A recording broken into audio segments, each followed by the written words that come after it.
안녕하셨어요? 한 주간 동안도 안녕하셨지요?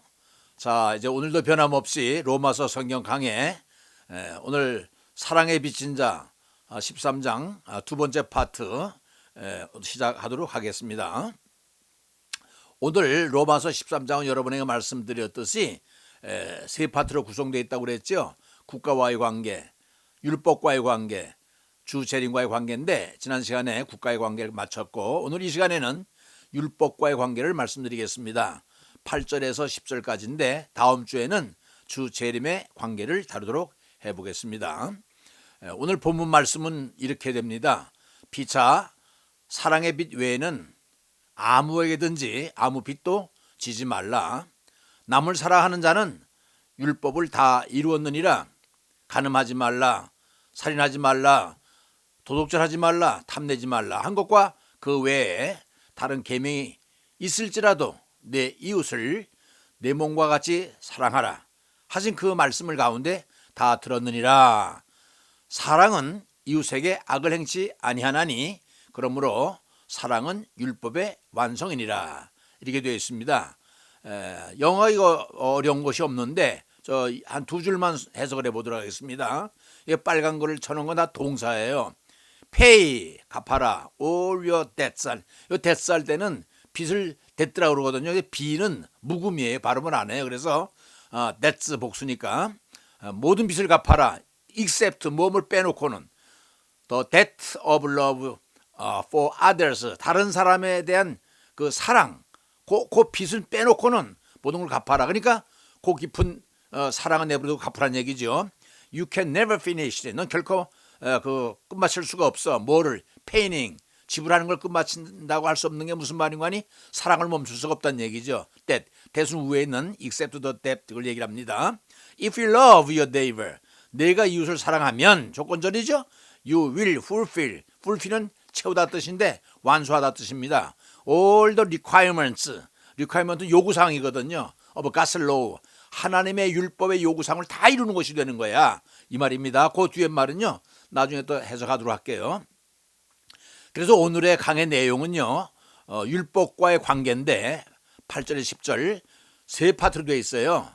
사랑의 빛 8절, 율법과 사랑 9절, 율법의 완성 10절인데 사랑의 빛 처음에 얘기하고 율법, 이게 11장까지 율법 다 끝난 줄 알았는데 또 나왔어요. 율법이 골치 아픈 게. 근데 어차피 왜 나왔냐면 사랑을 얘기하다 보니까 사랑의 원인이 되는 율법을 얘기 안 할 수가 없어서 여기 율법 나왔습니다. 그래서 오늘은 빛, 사랑, 율법 이 세 가지가 주제 내용이 되겠습니다. 오늘 이렇게 강의 내용은 이렇게 구성이 되어 있어요. 자, 그럼 이제 나가겠습니다. 빚진 자, 피차 사랑의 빚 외에는 아무에게든지 아무 빚도 지지 말라. 남을 사랑하는 자는 율법을 다 이루었느니라. 이렇게 말씀하셨죠? 그런데 여기서 피차 사랑의 빚 외에는 아무에게든지 아무 빚도 지지 말라? 이게 무슨 뜻일까요? 그 말은 사랑의 빚만은 져도 된다는 뜻 된 거죠. 그렇죠? 사랑의 빚만은 져도 된다. 그런데 그 빚이란 어쩔 수 없이 반드시 갚아야 되는 거예요. 빚은 다 갚아야, 어쩔 수 없이 갚아야 되는 거 아니에요. 그런데 사랑은 계속 갚아야 하는 빚으로 알고 계속 갚으라는 얘기예요. 무슨 말 알겠죠? 다 갚되 사랑의 빚은 내버려둬라. 왜? 그걸 계속 갚아 나가야 되는 거니까 마칠 못한다는 얘기 되겠죠. 즉 갚고 또 갚고 계속 갚아라. 끊임없이 사랑하는 뜻을 이렇게 표현을 했어요. 끊임없이 사랑하라는 표현을. 알겠죠? 빚진 자는 마음의 부담을 가지고 계속 사랑을 하라는 거예요. 그러니까 사랑하는 것을 멈추지 말라는 얘기죠. 다 다른 빚들은 다 갚으면 끝이 나지만은 사랑의 빚만은 끝이 없다는 거예요. 무슨 말인지 알겠죠? 그 말을 피차 사랑의 빚 외에는 아무것도 다른 사람의 빚을 지지 말라. 그걸 이렇게 표현했어요. 자, 다시 말하면 십자가에 나타난 하나님의 사랑, 이게 뭔가 하니 십자가가 뭡니까? 물어보면 여러분 피 흘리며 맞습니다. 그러나 그건 표면적인 거고요. 십자가의 내용은 뭔가 하니 하나님의 사랑이거든요. 하나님의 사랑이 십자가로 나타났기 때문에 이 십자가에 나타난 하나님의 사랑의 빚은 빚진 자의 심정으로 계속 갚아나가라는 거예요. 그렇게 될 때 그것은 사랑을 이루는 율법의 완성이 된다는 거예요. 사랑을 이루면 그것은 율법을 완성하는 결론을 이룬다는 거예요. 그러면 이 시간부터 이제부터 사랑의 빛에 대해서 구체적으로 살펴보도록 하겠습니다. 자, 사랑의 빛. 이제 본격적으로 본문 나갑니다. 아까 말씀드렸지만 빛을 할 때 됐더라고 그러는데 이 비는요 발음을 안 해요. 묵음이에요. 근데 복수니까 that's 이렇게 발음하면 되겠습니다. 사랑의 빛. 사랑의 빛이란 도대체 어떤 빛이냐? 무슨 빛을 말하는 건가? 사랑의 빛? 참으로 세상에 별난 것도 다 있죠. 사랑의 빛이 무엇이란 말인가? 그리고 그 빛은 도대체 누구에게 갚으란 말이냐? 갚아야 할 빛이라면 도대체 액수가 얼마나 되는 거냐? 그래서 제가 오른쪽에 얼마를 갚아야 되느냐? 사랑이 뭐냐? What? 얼마를 갚아야 되냐? How much? 누구에게 갚아야 되냐? Who? 어떻게 갚냐? How? 유가 원칙에서 언제 갚아야 되냐? where는 빼놓고요. 이런 식으로 한번 해봤어요. 사랑이 뭐야? What? 어떻게 갚아? How? 누구에게 갚아? 빚이 얼마나 되는데 how much? 이걸 한번 생각해 보자는 얘기예요. 자, 첫 번째 빚 받을 자. 빚 받을 자를 채권자라고 그러죠. 빚진 자는 채무자라고 그러고. 그러니까 빚은 누구한테 갚아야 되느냐 이 말입니다. 빚 받을 사람이 누구냐 이거죠. 첫째, 여러분 기억하세요. 빚 받을 자, 채권자는 우리 하나님입니다. 우리 하나님께 우리 빚졌잖아요. 엄청 크게 빚졌어요. 빚을 줬어도 하나님의 외아들을 죽임으로써, 그죠? 죽게끔 하면서 우리에게 예수님 우리에게 허락해 줬잖아요. 그래서 우리가 하나님께 빚진 거예요. 그 이유는 단 하나지요. 우리를 너무나 사랑했기 때문에. 왜 사랑했을까요? 우리가 그의 형상을 따라 지음을 받은 자녀인 까닭에 우리를 살리려고. 이게 중요해요. 하나님이 우리를 살리려고 그래. 왜? 자녀이니까 살리려고. 근데 여러분 형상이라고 요즘 설명했어요. 형상은 폼이 아닙니다. 눈이 두 개 달리고 코 하나 그런 형상이 아니라 이미지. 다시 말해 이성, 양심, 마음, 이 본질 이런 것이 형상이지. 무슨 말인지 알겠죠? 내적, 외적으로 폼이 아니에요. 근데 하나님께서는 죄인인 우리를 살리려고, 자녀인 우리를 살리려고 하나님께서 아들을 내어주셨다는 겁니다. 그래서 단 하나 외아들을 우리에게 주신 것이다. 아무 대가 없이 역사 속으로 우리를 보내준 거지요. 예수님이 오신 거지요. 하나님이 자기의 독생자를 세상에 보내시면 여기 목적이 나와요. 그로 말미암아 우리를 살리려고 하는 거. 왜? 죄악 가운데 있기 때문에, 내버려두면 영원히 죽기 때문에 살리려고 하는 건 목적입니다. 하나님이 우리를 사랑하사 우리를 죄를 속하기 위하여, 화목제물이 뭐냐면 희생제물이죠. 중간에 화목시키기 위해서 희생제물 드리잖아요. 번제로. 그 아들을 보내셨다는 거야. 번제제물로서. 그걸 화목제물로. 그래서 예수 그리스도께서 십자가에 못 박혀 죽었다는 거. 이 말씀에서 우리를 살리려고 했다는 게 요점이고요. 또 화목제물, 희생제물로 예수를 내줬다는 게 뜻이고요. 그 다음에 결국 그것은 십자가에 못 박았다 이 말입니다. 알았죠? 왜 아들을 죽음에 내어준 엄청난 빚이죠. 그렇죠? 그 부채를 산술적으로 계산할 수 있을까? 우리 아마 산술적으로 계산할 수 없을 거예요. 아브라함이 이삭을 바친 거 기억나시죠? 기껏해야 그것은 가족들 간의 사건이지만은 하나님께서 예수를 죽인 사건은 하늘나라 전체의 이변이며 우주적인 사건이다. 그래서 엄청난 사건이기 때문에 역사를 BC, AD로 나누잖아요. 그렇죠? 그러니까 여러분 아시겠지만 아브라함이 이삭을 어디서 바쳤어요? 모리아산에서 바쳤잖아요. 그 모리아산, 이삭을 드린 바로 그 자리가 지금 예루살렘 성전 터입니다. 그 자리가. 기억하시죠? 다 알고 있을 거예요. 그러니 갚아야 할 그 부채 액수는 천문학적이랄 거래요. 왜? 우주적인 사건인데 한 사람도 아니고 전 세계 사람을 구하려니까 그 값을 뭘로 계산하겠어요? 천문학적인 숫자일 것이다. 두 번째로 갚아야 될 사람이 누구냐? 첫째는 하나님이고요. 둘째는 예수님이죠. 채권자는 예수님이에요. 십자가에서 피 흘려 죽은 당사자는 예수님 자신 아닙니까? 그렇죠? 그렇다면 그 몸값은 도대체 얼마나 되는 걸까? 전 인류의 죄를 직접 몸으로 지불했으니까 그 값도 만만치 않을 거예요. 성경은 분명하게 말하기를 정당한 대가를 지불했다고 성경을 말해주고 있어요. 성경에 나오잖아요. 고린도전서 6장 20절 보면 값으로 산 것이다. 또 7장 23절에는 너희는 값으로 산 거라. 분명히 값을 지불하고 사서 지불한 거예요. 또 그 가치가 얼마나 되냐? 사람이 만일 5,000원을 얻고도 제 목숨을 잃으면 무슨 유익하리요? 무슨 말인 거 아니? 목숨은 천하보다 귀하다고 한다면 예수님 목숨도 귀한 거 아니겠어요? 그걸 우리 위해서 지불했다고 하니까 몸으로 지불한 거지요. 그 가치가 엄청나다는 얘기입니다. 계산할 수 없다는 얘기죠. 천문학적인 숫자라는 거예요. 결국 빚을 받아야 할 채권자는 하나님과 누구예요? 예수님 두 분이지요. 우리 갚으려면 여러분 빚을 갚을 때 원금만 갚아요? 이자도 갚잖아요. 원금 이자 다 갚아야 돼요. 누구한테? 하나님과 예수님께. 그런데 그 갚아야 할 빚이 0이라 제로라는 거예요. 하나도 안 갚아도 된다는 거예요. 그게 은혜 중에 은혜라는 얘기예요. 원금도 안 갚고 이자도 안 갚고 싹 몽땅 하나도 안 갚아도 된다니 이게 은혜라는 거예요. 여기 영어에서는 여러분 for nothing이라는 말을 쓰는데 이 전치사 for는요 값을 나타내요. 내 20불짜리다 그러면 for $20.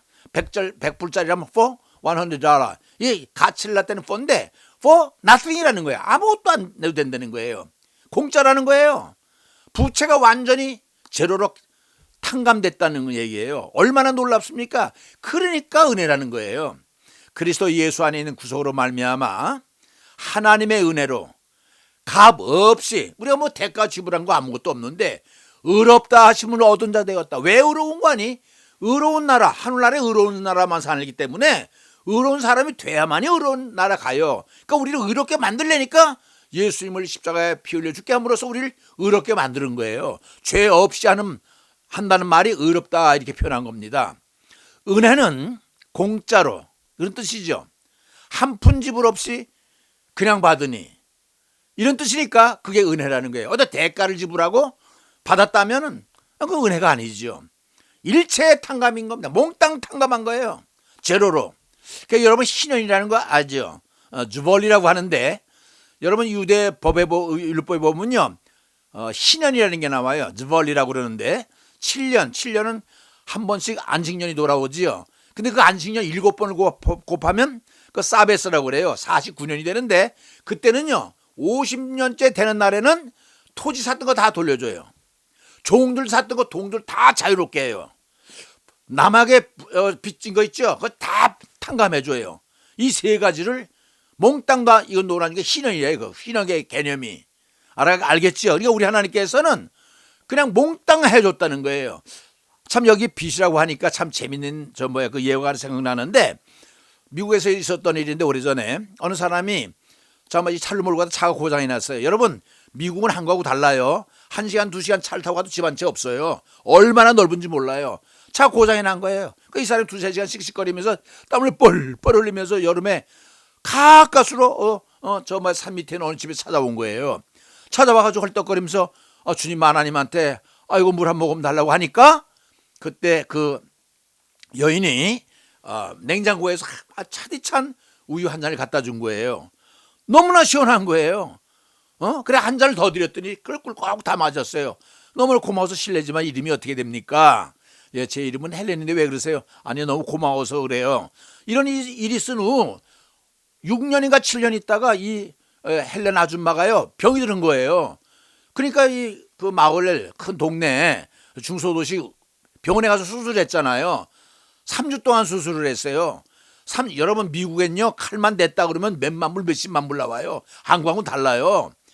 보험료가 미국은 비싸죠. 그런데 수술을 했는데 3주 만에 퇴원을 하잖아요. 퇴원했는데 이거 고지서를 보니까요 48,325불 27센트가 나온 거야. 48,000이면요 한국 돈으로 5천만 원이 되는 거예요.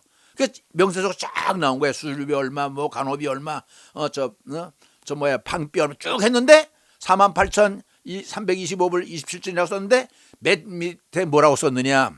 이 비용은 당신의 우유 한 잔 값으로 완전히 상쇄됐습니다. 제로. 무슨 말인고 하니? 그때 우유 한 잔 먹었던 사람이 병원 원장이었었어요. 그래서 왕진 갔다가 차가 고장 났는데 너무너무 고마워서 그 헬렌 아줌마 이름을 외워둔 거예요. 무슨 말이냐? 여러분 전도서 11장에 보면요 1절에 이런 말이 있어요. 너의 재물을 방에다 던지라. 그러면 훗날 후에 찾으리라. 바로 이겁니다. 빚이에요. 우리 하나님께서는 우리의 빚을 몽땅 탕감해 준 거예요. 무슨 말 알았죠? 얼마나 감사합니까? 자, 그런데 세 번째로 빚을 갚아야 될 대상이 또 한 사람이 있어요. 하나님 말고 예수님 말고 또 한 사람이 누구냐? 이웃에게 하라는 거예요. 빚의 지불처가 또 하나 있다. 바로 이웃이다. 갚아야 할 부채를 채권자 말고 이웃에게 하라는 거예요. 뭔가니? 하나님과 예수님께 하지 말고 그 은혜의 빚을 사랑으로 이웃에 갚으라는 거예요. 다시 말해서 이웃을 내 몸처럼 사랑하면 그것이 곧 하나님과 예수님에게 갚아지는 빚갚음이 된다는 거예요. 무슨 말인지 알겠지요? 나한테 갚지 마라. 이웃에게 갚아라. 그러므로 지불처는 이웃이 되는데 이처럼 사랑의 빚을 끝없는 일생일대의 운명과 같이 멈출 수 없는 평생의 미션, 의무로 알고 사랑을 실천하라는 거예요. 알았죠? 그래서 남을 사랑하는 자는 율법을 다 이루었다. So, 그래서 love, 사랑이라고 하는 것은 satisfy, 만족시킨다, 성취한다. all of God, 하나님의 requirement는 요구하는 걸 requirement라고 그래요. 제가 미국에 갔더니 처음에 실러블을 받아봤더니, 실러블 알죠? 무슨 책을 읽어라 어떻게 하는 걸 그 안내서가 나오는데 requirement, 이게 뭐냐면 필수도서를 갖다가 requirement라고 그래요. 하나님의 requirement, 필수 달성해야 될 모든 것을 satisfy, 이룩하는 것이 된다. 뭐가? 사랑이. 이제 아셨죠? 사랑은 모든 율법을 이룬다는 걸 갖다가 영어로 이렇게 써요. 사랑은 율법의 완성이다. 이렇게 씁니다. So love sanctifies all of God's requirements. 자, 주라. 그러면 너에게 줄 것이요. 후히 누르고 흔들어 넘치도록 하여 너에게 안겨주리라. 사랑은 주는 거라고 그랬지요. 왜 주라는 걸 갖다 여기다 누가복음 6장 38절을 써놨냐면 보세요. 주는데 어떻게 줘요? 왜 줘야 되냐면요. 천국 법칙은 이 세상의 법칙과 달라요. 여기서 높아지려 하지만 천국은 낮아지래요.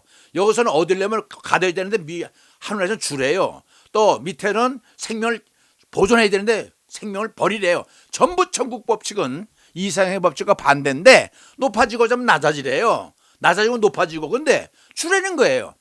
어떻게 주냐? 주면 어떻게 되느냐? 후히 되어 누르고 흔들어 넘치도록 하여 너에게 안겨주리라. 여러분, 이거 참 문학적인 표현이 너무 아름다운데 저는 이 글을 읽을 때마다 감동을 받아요. 웬관이 저희가 유교사면 때 피난 나와가지고 참 어려울 때 어느 날은 국수를 끓여가지고 논아 먹기도 하고 어느 날은 쌀을 한 줌 가지고 끓여 먹고 논아 먹기도 했는데 그때 쌀 살 때는요, 쌀가에 가면요 3가지 단위가 있어요. 조그만 소두가 있고 저보다 큰 대두가 있고 그다음에 말루 이게 해주는 게 있는데 말루는 못 사지요. 돈이 없으니까 소두로 사는데 거기다 그 주인이 쌀을 할 때 싹 깎지 않고 구탱이 요만큼 남겨줘요. 아, 그게 얼마나 고마운지 몰라요. 싹 깎지 않고 구탱이 요만큼 남겨주는데 근데 그 대박을요 툭 치면요 살이 쑥 내려가요. 아, 그거 채워주면 좋겠는데 주인은 안 채워주지요. 그런데 거기서 뭘 느끼냐면 그 쌀대박을 후이 되어가지고 누르고 흔들어 넘치도록 앵겨준다니까 얼마나 문학적인 표현으로서 아름다워요. 이렇게 복을 받는다는 거예요. 무슨 말인지 알았죠? 주는 자는 복을 받는데 사랑을 주는 자는 그런 복을 받는다는 거예요. 자, 두 번째로 그러면 사랑은 어떻게 갚느냐? How, 방법이죠. 자, 이게 이제 여기서 여러분 설명드릴 게 많아요. 수평직 법칙이 뭐냐? 수평과 수직을 한꺼번에 얘기할 때 수평직 법칙이라고 그래요. 영어에 보면 여러분 영어에 보면 호라이즌이라는 게 있어요. 호라이즌은 뭐냐면 수평. 왜 바다와 하늘이 닿은 걸 갖다가 수평이라고 그러죠. 또 벌판에 나가면 땅과 하늘이 닿은 걸 지평선이라고 그래요. 수평선, 지평선. 근데 영어에는 그 구분을 안 해요. 그냥 뭐라고 그래요? 호라이즌이라고 그래요. 그런데 호라이즌 여기다 TALIT를 붙이면은 뭐라 하면 발음이 좀 달라요. 그때는 호로젠 텔러티라고 그래요. 발음이 달라요. 호라이즌하고 호로진이라고 그래요. 호로진 텔러. 이게 뭐냐면 수평적 방법이다. 그다음에 버티컬레이티, 버티컬 라이어티라고 그러죠. 이건 뭐냐면 수직 방법이에요. 이거 뭐냐면 수평과 수직을 한꺼번에 수평직 방법이라고 그러는데 십자가를 한번 보세요. 여러분 십자가는 가로 세로 돼 있죠. 가로세로를 뭐라고 그래요? 가로를 뭐라고 그러는 거 아니? 여러분 좌우 법칙이라고 그러죠. 그다음에 세로를 위아래 법칙이라고 그래. 이게 무슨 말인 거 아니? 하나님 사랑, 종적인 사랑을 이웃 사랑하라는 거야, 횡적으로. 이걸 가로 세로 법칙이라고 그래요. 그러니까 수평직 법칙을 가로 세로 법칙이라고 그래요. 하나님을 사랑하고 이웃을 내 몸같이 사랑하라. 이게 십자가거든요. 그러니까 하나님께 갚지 말고 이웃에게 갚아라. 이게 바로 그거예요. 그 다음에 이웃에게 하는 것이 곧 내게 하는 거라는 거죠. 그게 소자 법칙인데 이걸 또 뭐라고 그런 거 아니? 마 1040 법칙이라고 그래요. 이게 무슨 말이냐? 곧 자동차 남바 같으죠. 마 10402. 이게 뭔가 하니? 마태복음 10장 40절로부터 42절까지의 법칙을 마 1040 법칙이라고 그래요. 이걸 또 다른 말로 트리오 법칙, 삼자 법칙, 이꼬르 법칙을 하는데 뭔가 하니? 거기 무슨 말이 나오는 게 이 말이 나와요. 알아보세요.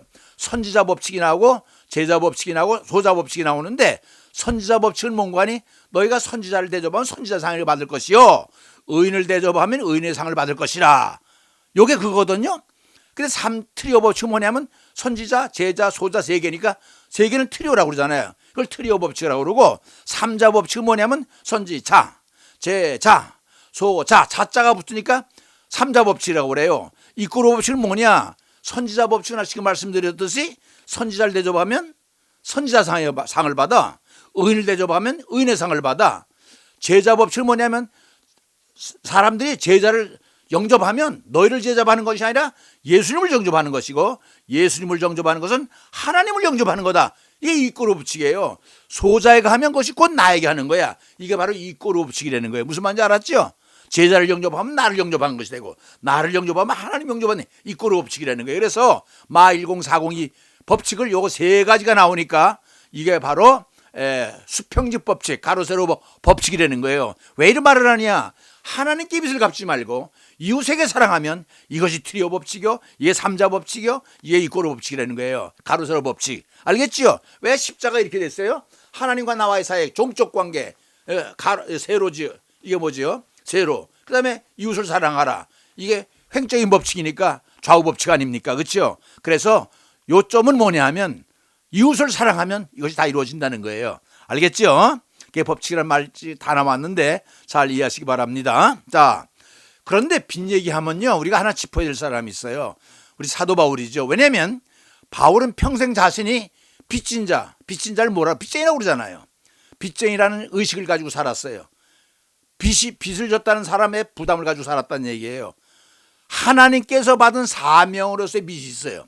사도행전 9장 15절에 보면 너는 이방인을 위한 그릇으로 택했다고 그랬잖아요. 너는 이방인을 위해서 전도를 해야 돼. 그러니까 이방인들 복음을 전해야 될 책임을 지고 있기 때문에 책임을 진 것은 빚으로 생각한 거예요. 또 교인들을 박해했잖아요. 사도 바울이 예수 믿기 전에 얼마나 많은 사람을 박해했어요. 사도행전 8장 30절 보면.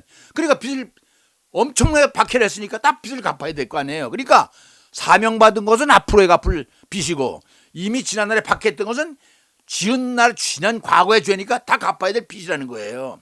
그래서 복음을 전하는 전도를 통해서, 그래서 사도 바울은 이 빚진 거를 어떻게 갚을까? 갚는 방법을 전도를 한 거예요.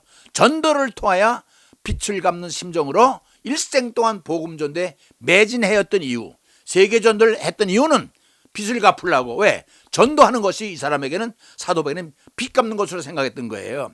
그래서 헬라인이나 야만인이나 죄 있는 자나 어리석은 자에게 다 내가 빚진 자로다 이렇게 고백을 한 거예요. 로마서 1장 14절에서. 그래서 복음을 전하지 않으면 자신이 화를 당할 거라고 고린도전서 9장 16절에 얘기해서, 왜? 빚을 졌는데 빚을 안 갚으면 큰일 나거든요. 율법에도 그렇게 하면 안 된다고 그랬거든요. 왜냐하면 율법에 의하면 빚을 갚지 않는 것은 곧 율법을 어기는 것으로 형벌을 받아야 된대요. 무슨 말 알겠죠?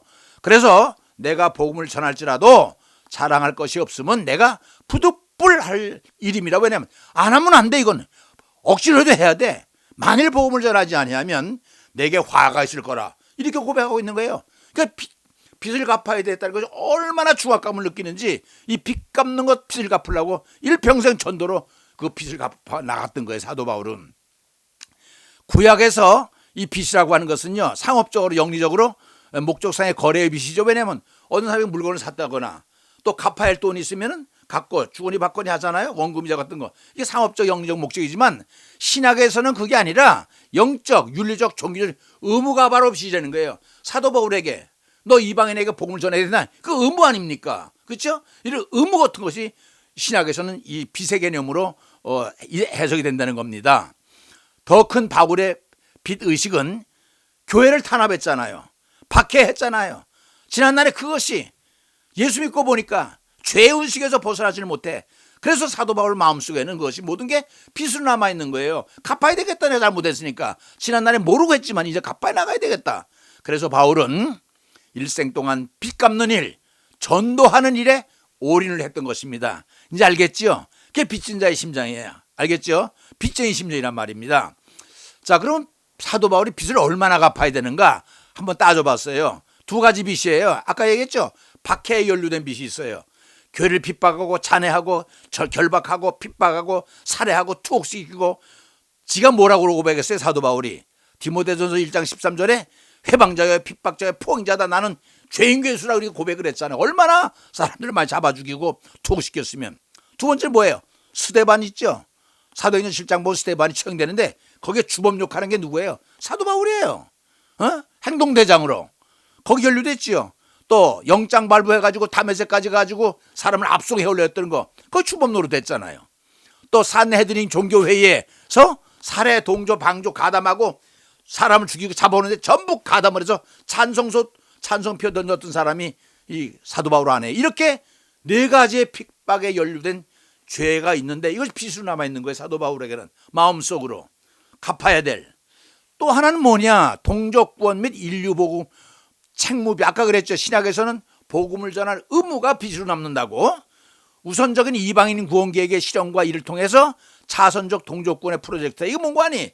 유대인들을 구원하려고 그랬는데, 사도 바울이 자기 백성을 너무 사랑해서 구원하려고 그랬는데 유대인들이 거절해버리니까 이 복음이 어디로 가서 이방인들에게 갔잖아요. 그래서 이방인의 숫자가 차야 그 다음에 차선으로서 유대인들이 복음을 받아들이게 되니까, 구원받게 되니까 아이고 내 민족을 구하기 위해서라도 빨리 이방인들을 갖다 일정 액수를 채워야 되겠구나. 왜? 채워야만이 그 다음에 자기 백성들을 구할 수 있으니까. 그래서 동족군의 프로젝트가 이게 복음의 빚으로 남아있다는 거예요. 그러니까 민족을 구하려니까 빨리빨리 어서 속기 이방인을 먼저 구하고 나서 그렇게 되면 우리 민족을 구하게 되니까 이것이 빚으로 남았다는 거예요.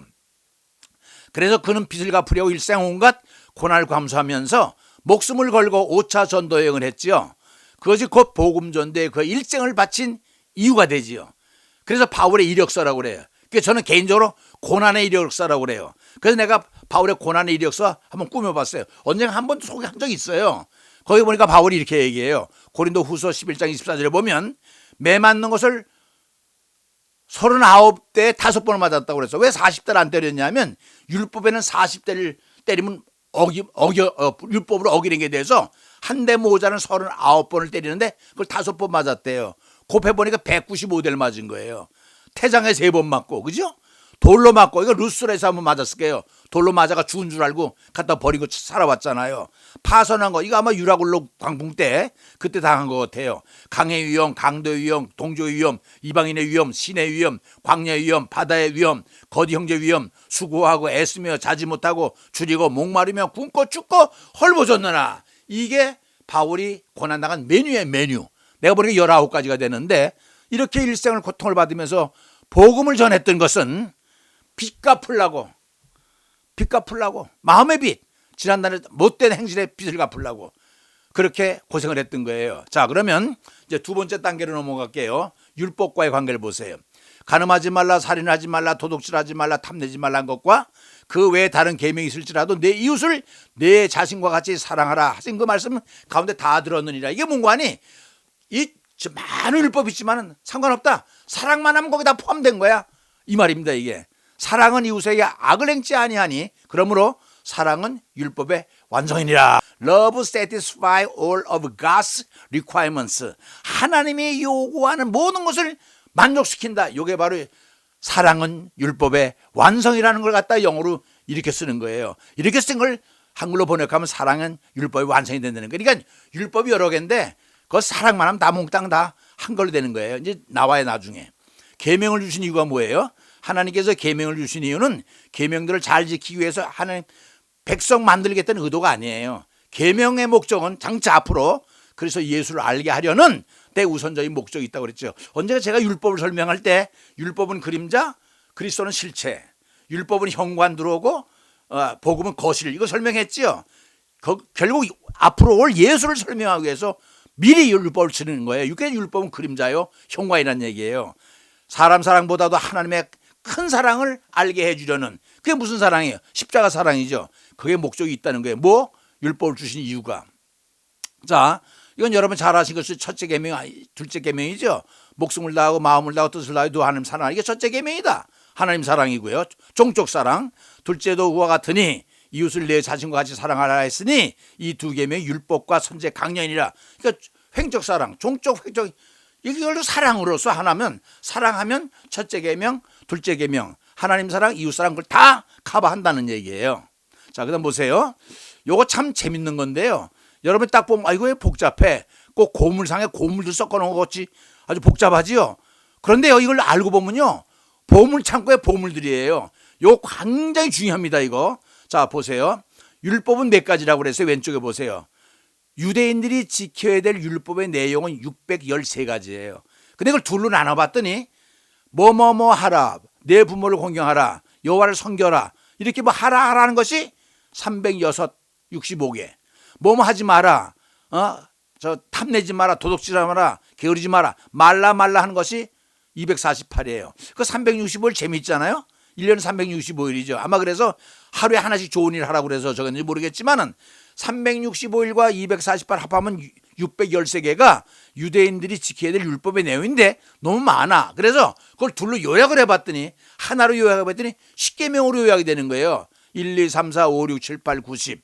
봤더니 10계명도 또 두 파트로 나눠줘요. 그렇죠? 1계명서부터 4계명까지는 하나님과의 관계지요. 1계명은 다른 신을 만들지 마라. 둘째는 절하지 말라. 세 번째는 안식일 거룩 지켜라. 네 번째는 망령이 때에 이끌지 말라. 하나님의 관계. 6, 5, 6, 7, 8은 부모님 공경하라. 살인하지 말라. 간음하지 말라. 도둑이.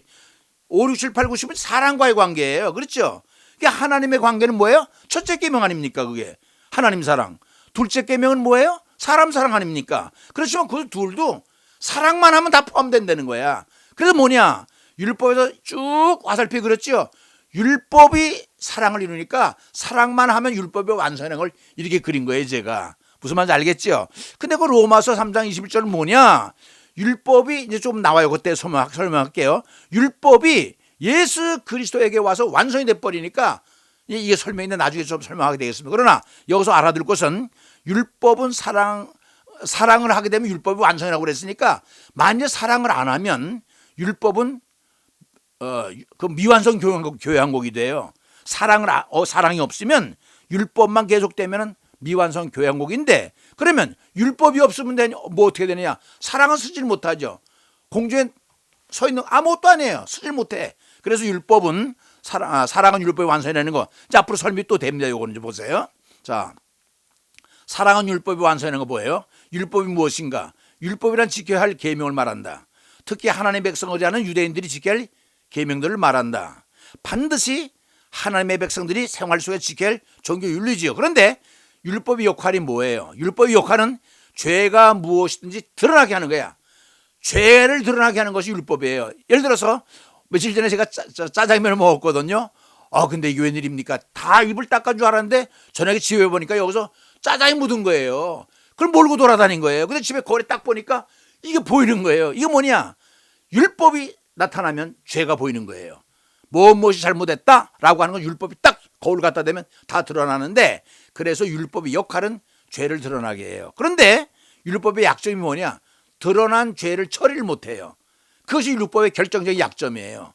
그러니 새로운 그 무엇이 오지 않으면 율법은 미완성 교양곡이에요. 왜? 드러나기만 하면 뭐예요? 드러난 죄를 처리할 수 있어야 되는데, 그래서 율법의 완성을 위한 새로운 것이 출현이 돼야 되는데, 그것이 로마서 3장 21절에 그리스도께서 출현한 이유가 바로 거기에 있는 거예요. 설명이 돼요. 나중에 보세요. 내 마음을 다하고 목숨을 다하고 뜻을 다하고 힘을 다하여 주의 하나님을 사랑하고, 이거 1계명 2계명 다 아는 거지요. 그래서 율법이 보물로 왔을 때 가로 세로 법칙에서 그리스도의 완성이 된다, 이건 그 뜻이고요. 자, 새로운 의, 이 의는 얘네 다 설명했어요. 이제는 율법 외에, 이게 중요해요. 율법 외, 엄청난 율법 외 말고 하나님의 의가 나타나. 언제 나타나? 로마서 3장 21절에 나타나요. 결국 그 창세기서부터 시작된 39권 구약, 그 다음에 신약, 그 다음에 5권 합해가지고 거의 50권 다 지나간 다음에 로마서 3장 21절에 딱 율법 대신에 그보다 엄청난 것이 나타난다는 거예요. 근데 우연히 나타난 것이 아니라 율법과 선지자들이 이미 많이 말해왔던 증거가 나타난 거예요. 그게 누군가 하니 예수 그리스도라는 거예요. 예수 그리스도를 믿기만 하면 율법은 완성이 된다는 거예요. 그 의가 뭔가? 의가 전에 설명했죠. 11장에서 다 모든 사람이 죄를 보면서 영광, 하나님 나라를 영광이라고 그러지요. 이러지 못하더니 그리스도 예수 안에 속량 구속으로 말미암아 하나님의 은혜로 값없이 우리가 구속함을 받은 거예요. 그걸 의라고 그래. 예수를 하나님이 그의 피로써 믿음으로 말미암은 화목제물, 아까 얘기했죠. 희생제물로 삼아가지고 죄 없이 함으로 인해서 우리를 의롭게 만들어서 하늘에 보내주는 의롭게 하는 거, 이게 의예요. 하나님의 의. 알겠죠? 자, 그래 요게 중요합니다. 보세요. 자기의 의로우실 뿐만 아니라 자기도 의로워지고 예수 믿는 모두를 의롭게 하신다. 무슨 방법으로 행위로 안 되는 오직 믿음으로 의다. 자, 요거 설명해 드릴게요. 요거 설명할 수 있으면 되는 거예요. 왼쪽에 보세요. BC 1445년에 시내산에서 모세가 율법을 받았어요. 그렇죠? 그래서 율법 시대가 열렸어요. 그런데 어디 와서 BC 5년 예수님이 AD 1년에 여러분 역사 속에 문화 속에 그리 나오지만요. 실제로는 BC 5년에 예수님이 탄생한 걸로 봐요. 학문적으로는, 학술적으로는. 그 예수님이 딱 태어났어. 그게 어딘가 하니 로마서 3장 21절이라는 거야. 율법 시대에 오다가 예수님이 딱 BC 5년에 태어났어요. 로마서 3장 21절에. 그리고서는 어떻게 돼요? 예수님께서 활동하시다가 승천하잖아요. 그리고 성령을 보내주잖아요. 그래서 교회 시대가 열리면서 성령 시대가 되잖아요. 그걸 은혜 시대라고 그래요. 그럼 우리가 지금 어디 살아요? AD 2020년에 살죠? 언젠가 예수님이 재림한다는 얘기입니다. 그래서 이걸 그렇게 그려놓은 거예요. 그래서 하나님의 의, 그게 누구냐면 예수. 율법 말고 다른 것 하나가 있나니 하면서 예수님을 탁 등장시키는 거예요. 왜? 율법의 완성으로서. 그게 언제야? BC 5년이에요. 그러니까 사도 바울은 언제 태어났느냐? 사도 바울은 AD 5년이니까 예수님하고 5년, 10년 차이죠. 그렇죠? 아시겠어요? 이제요? 하나님의 의가 언제 태어났는지. 성경적으로는 로마서 3장 21절. 그 다음에 이 도표로는 율법이 끝나는, 그죠? 로마 3장 21절에 하나님의 새로운 의가 율법보다 더 중요한 게 태어났다 이 말입니다. 그걸 설명하고 있는 거예요. 자, 그다음 보세요. 그러므로 사람이 의롭다 하신 모든 것은, 의롭다는 것은 죄 없다 이런 뜻입니다. 그게 율법의 행위에 있지 않고 오직 믿음으로. 누굴 믿음으로? 예수 그리스도를 믿음으로. 그래서 로마서 3장 21절이 그만큼 중요해요. 예수를 믿음으로. 그러면 로마서 3장 21절까지는 율법은 죄를 드러나게 한다. 율법 얘기예요. 그러나 3장 21절 딱 넘으면서 율법의 얘기는 끝나고 이제 새로운 의, 예수 그리스도가 나타나서 이제 은혜체가 되는 거예요. 무슨 말인지 알겠죠? 그래서 저는 뭘 증명할 때에 삼각형의 합동 조건을 이렇게 많이 써요. 여러분 잘 알다시피 이제 보세요. 각 A는 각 B와 같고, 그렇죠? 각 A는 각 C와 같다면 고로 각 B는 각 C다. 이게 삼각형의 합동 조건 증명법 아닙니까? 그래서 제가 오른쪽에 보면 하나님의 의를 L로 보고 예수님의 B를 보면, 믿는 자의 의를 C로 보면 하나님의 의 A 이코르 예수님의 의 B, 하나님의 의 A 이코르는 각 믿는 자의 C. 그래서 고로 예수님의 믿음으로 해서 우리가 의로워진다는 걸 갖다가 삼각형의 합동 조건을 제가 풀어놓은 거예요. 자, 사랑은 율법의 완성이라는 건 마지막으로 보죠. 이제 율법의 시대는 가고 새로운 의, 그리스도께서 출현했죠. 그죠? 새 시대가 온 거예요. 메시아 시대가 온 거예요. 그 예수 그리스도의 역사 속의 출현이죠. 그렇죠? 율법은 사라진 것. 그렇다고 해서 여러분 이거 알아둬야 돼요. 율법 시대가 끝났다고 해서 율법이 없어진 게 아니라 연장선상에서 완성을 향해 가는 거예요. 한마디로 율법과 복음 사이에 바톤 터치가 이루어진 거예요. 딱 바톤 터치해서 릴레이 할 때 바톤 터치 하잖아요. 그래서 율법이 딱 로마서 3장 20절까지 오고 로마서 3장 21절부터 예수 그리스도의 바톤 터치를 해서 이 율법이 또 왕성해지고, 그래서 예수 그리스도께서 율법의 완성이라는 얘기가 거기서 나오는 거예요. 중요한 애는 뭐냐? 율법은 없어진 게 아니라는 거예요. 완성을 향해서 달려가지. 그런 의미에서 예수 그리스도는 율법의 완성이라고 얘기하는 거예요. 내가 율법이나 선지자나 폐하러 온 것으로 생각하지 말라. 폐하러 온 것이 아니요 완전케 하러 왔다고 그랬잖아요. 진실로 너에게 이르노니 천지가 없어지기 전에는 율법의 1.1핵이라도 반드시 없어지지 아니하고 다 이루리라. 이제 무슨 말인지 알겠죠? 그래서 예수는 율법의 완성이라고 하는 거예요. 아까 말씀드렸죠. 제가 이거 율법은 어떻게 보면 사랑을 하게 되면 율법이 완성이 된다. 요거 알아두시고 로마서 3장 21절 아까 얘기했죠. 거기가 넘어서면서 로마서 3장 20절에 21절 넘어서면서 예수가 나타나니까 새로운 의가 나타나는 거예요. 예수 그리스도께서 나타난 거예요. 그러니까 이제 여러분 사랑을 하게 되면 율법을 다 이룬 것이 되는 거예요. 완성하게 되는 것이에요. 첫째 계명, 둘째 계명 다 완수하게 되는 거예요. 그러니까 오늘 교재는 이웃을 사랑하면 내가 율법을 다 이룬 것이 된다. 이걸 설명해 주고 있는 것입니다. 여러분 얼마나 이해했는지 모르겠지만은 이게 도표로 그러니까 좀 이해가 빠르죠. 하여튼 다음 주에도 재미있는 것이 나가니까 기대하시고요. 한 주간 동안 주님의 은혜와 함께 편안하시기 바랍니다. 잠깐 기도하겠습니다. 고마우신 아버지 하나님, 오늘은 율법과 사랑의 관계를 배우면서 또 빚을 우리가 알아봤습니다. 우리가 빚진 자가 아닌 줄 알았는데 엄청 빚진 거 알았습니다. 하나님께서 우리에게 예수 그리스도를 보내준 것이 그저 은혜라고 생각했는데 이게 빚으로 남아있는 건 몰랐습니다. 그런데 그 빚을 갚으려면요 이웃을 사랑하는 것 또 알았습니다. 하나님, 복잡한 율법을 다 완성하기는 어렵지요. 613개를 어떻게 다 지켜요. 612개를 지키고 하나만 못 지켜도 율법을 어기는 게 되는데 그렇게 따지지 말고 이웃을 사랑하면 이 모든 것을 완성하는 것이 된다 하니 하나님이여 우리가 목숨을 걸고 이웃을 사랑할 수 있도록 도와주세요. 그리고 사도 바울도 빚진 자의 심정으로 평생을 아버지 고생을 하면서 정말 서울과 부산을 왕복 19번 할 정도 걸어다니면서 복음을 전한 것은 빚진 자의 심정을 가지고 빚을 갚으려고 그렇게 애를 쓴 걸 보았습니다. 하나님, 오늘 귀한 진리를 깨닫게 하심을 감사합니다. 내가 바로 빚진 자라는 거 알았습니다. 이제 빚을 갚아 나가야 되는데 이웃에게 갚을 수 있게 도와주시고 그것은 끊임없는 사랑을 실천하는 게 했사오니 아버지 사랑을 실천한 자가 될 수 있도록 도와주시옵소서. 하나님, 또 원하옵기는 이 로마서는 사람을 변화시키는 자이라고 그랬습니다. 사도 바울도 다메섹에도 변화가 됐고 어거스틴도 변화가 됐고 루터도 변화됐고 아버지 칼빈도 변화됐고 바르토도 변화가 된 것은 이 로마서는 변화의 책이라 했사오니 우리가 교회 오래 다닌다고 권사장로 목사라고 아는 지식을 믿는 것으로 착각하지 말고 이 말씀을 듣는 가운데 다 변화가 될 수 있도록 도와 주시옵소서. 성령이 역사하지 않은 것은 변화받지 않는 것으로 없나니 성령을 보내주셔서 그 망나니 어거스틴이 변화됐듯이 망나니 우리들이 다 변화받을 수 있도록 도와주셔서 하나님을 기쁘게 생각하며 사랑의 사도들이 될 수 있도록 은혜를 베풀어 주시옵소서. 또 한 가지, 아버지 아픈 사람이 너무나 많습니다. 정말로 이 말세를 맞이해서 모든 사람들이 아파하는데 이 말씀을 듣는 가운데 치료받는 역사를 경험하게 하셔서 살아있는 하나님을 경험함으로 말미암아 하나님의 사랑을 간증하고 정말 성령의 거듭나는 역사를 간증함으로 인하여 육신도 치료받고 영적인 문제도 치료받고 가정의 문제도 치료받고 너와 나의 관계도 치료받고 몽땅 치료받아서 정말로 건강한 영적 건강과 육신적 건강을 회복함을 인하여 하나님께 영광과 찬양을 돌려보낼 수 있도록 주여 도와주셔서 기도하는 사람들, 말씀을 사모하는 사람들, 예배하는 사람들 모두 아버지 하나님이여 치료받고 완전해질 수 있도록 도와주시옵소서. 사랑의 사도가 되게 하옵시고 그것이 우리 민족을 치료하게 하시고 국가를 치료하게 하시고 국가의 장래를 치료하게 하시고 이북 동포들을 치료하게 하시고 우리 민족을 치료할 수 있도록 도와주셔서 세계를 향해서 우리 민족이 아버지 하나님의 백성, 하나님의 아버지 제사장의 역할을